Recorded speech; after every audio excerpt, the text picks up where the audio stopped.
Minulý týden jsme ukázali, že na tržnicích v Česku si i malé dítě může koupit smrtelně nebezpečnou výbušninu, která na kusy roztrhá lednici nebo dřevěnou skříň.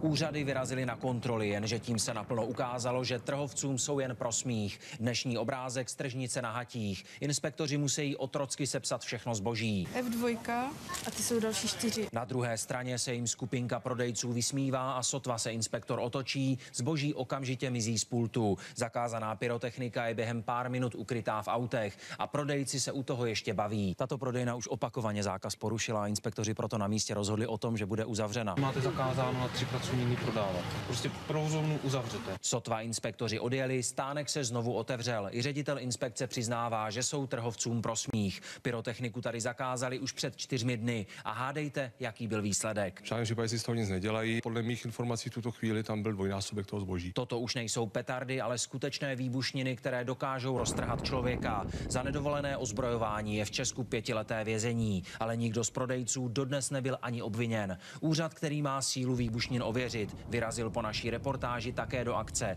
Překvapivě ale nic na pultech neobjevil. Nemůžete to najít na stánku. Já jsem to tam ještě nikdy neviděl letos. Byli jsme na všech stánkách, které tam byly. Záběry našeho figuranta tedy ještě jednou opakujeme speciálně pro Úřad pro zkoušení zbraní a střeliva. Tyto výbušniny najdete přímo na pultu. Cena kolem 1000 za kus a síla výbuchu srovnatelná s ručním granátem. Z Jižní Moravy Josef Svoboda, Televize Nova.